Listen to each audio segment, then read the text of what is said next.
Bismillahirrahmanirrahim. Assalamualaikum warahmatullahi wabarakatuh.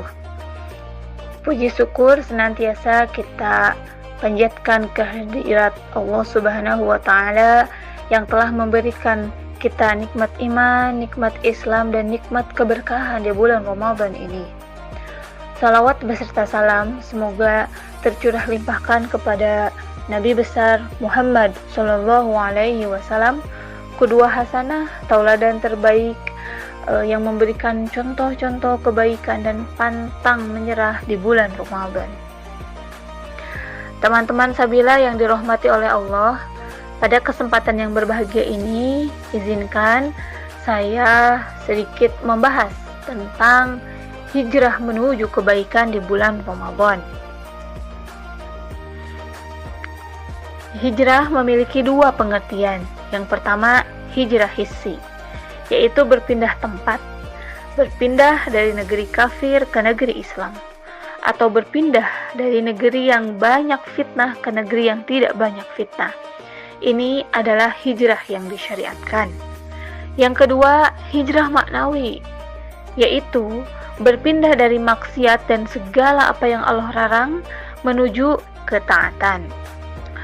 Bulan Ramadan ini penuh keberkahan, banyak pintu, pahala, dan kebaikan dibuka, dan diberi kesempatan untuk meraihnya. Hanya saja, bulan yang bertabur kesempatan untuk meraih pahala itu bergantung pada kita. Kita mau atau tidak meraihnya. Kok bisa? Sebab, meski sekarang sudah bulan Ramadan, namun tak semua orang mau memanfaatkan kesempatan mendulang pahala. Buktinya, ada yang puasa, ada yang tidak puasa tanpa alasan syar'i, itu masih ada juga. Dan banyak juga yang puasa tapi tidak memanfaatkan waktunya untuk menambah amal soleh. Baca Quran saja males misalnya.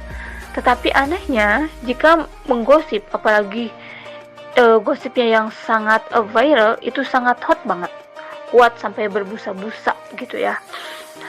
Nah, di bulan biasa saja terlarang, apalagi di bulan Ramadan yang seharusnya digunakan untuk mengumpulkan banyak pahala melalui amal soleh kita.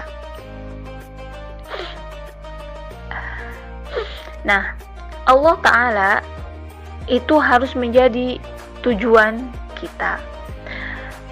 Nah, hadirin yang dirahmati oleh Allah, benar adanya bahwa yang perlu kita perhatikan dalam berhijrah adalah semata untuk menuju keridhaan Allah Ta'ala.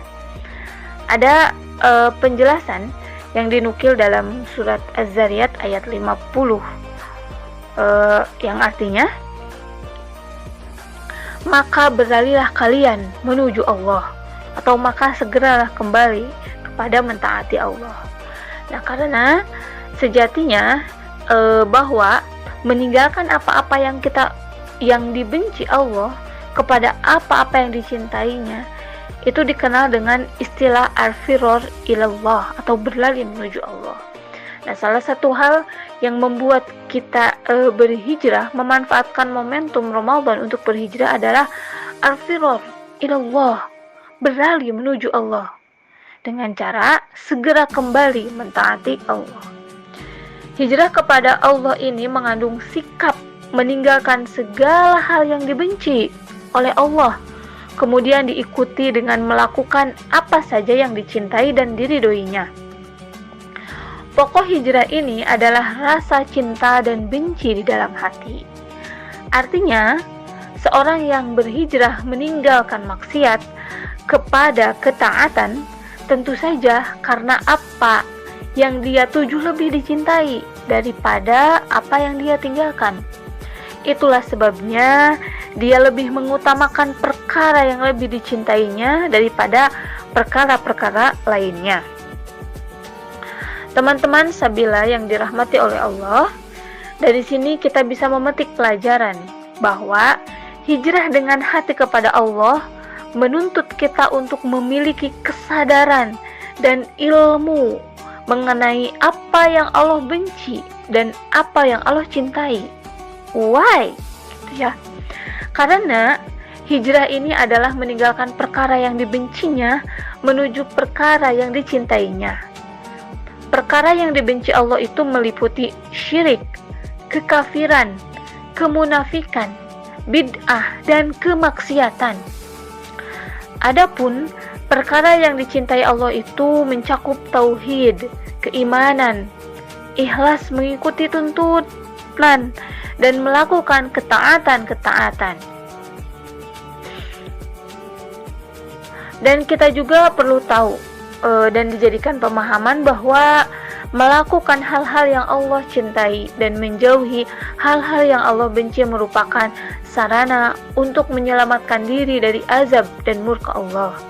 Hal ini merupakan buah dari faidah hijrah kepada Allah. Artinya, dengan melakukan ketaatan dan meninggalkan maksiat, iman dan ketakwaan yang kuat akan mendorong kita untuk bisa meninggalkan kekafiran dan kefajiran. Begitupun dengan ikhlas dan kesetiaan terhadap tuntunan dan ajaran Rasulullah SAW bisa membuat kita berani meninggalkan kemunafikan, riya, serta ajaran-ajaran sesat yang berkembang di masyarakat. Itulah sebabnya sebagian ulama menafsirkan firman-Nya yang artinya, maka beralihlah kalian kepada Allah, dengan tafsiran yang artinya, selamatkanlah diri dari azab Allah menuju limpahan pahala, yaitu dengan iman dan ketaatan. Teman-teman yang dirahmati oleh Allah, sebab utama yang akan membebaskan dari azab Allah adalah tauhid dan keimanan seorang hamba. Dengan tauhid dan iman itulah dirinya akan selamat dan dari kekalnya siksa neraka. Berbeda halnya dengan orang kafir atau musyrik. Betapapun banyak jasa dan kebaikan mereka kepada manusia, jika mereka kafir dan mempersekutukan Allah, maka di akhirat mereka kekal dihukum di dalam neraka. Sebagai balasan setimpal atas dosa, kezaliman, dan kejahatan selama di dunia, amalnya akan sirna dan sia-sia, terhapus dan hancur akibat syirik dan kekafiran mereka kepada Allah Ta'ala. Allah Ta'ala berfirman yang artinya, sesungguhnya barang siapa yang mempersekutukan Allah, maka sungguh Allah haramkan atasnya surga dan tempat kembalinya adalah neraka, dan tidak ada bagi orang-orang zalim itu penolong. Quran Surat Al-Ma'idah ayat 72.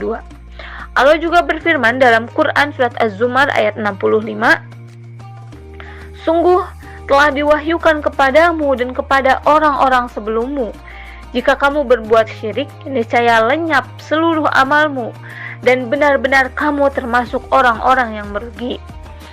Allah juga menguatkan dalam Quran Surat Al-Ma'idah ayat kelima, barang siapa yang kafir setelah beriman, maka lenyaplah amalnya, dan di akhirat dia akan menjadi orang yang merugi. Nah, penjelasan ini memberikan kita pemahaman bahwa agar proses hijrah itu benar-benar terbaik dan semata menghadapkan keridhaan Allah Ta'ala, niat yang lurus akan memberikan dorongan kuat untuk mewujudkan proses hijrah sesuai dengan tuntunan Rasulullah SAW. Teman-teman, mumpung Ramadan, bulan penuh berkah ini, bulan suci dan berlimpah pahala dan kebaikan, jadikan momentum Ramadan untuk berhijrah dengan benar dan baik. Wallahu a'lam bishawab. Wassalamualaikum warahmatullahi wabarakatuh.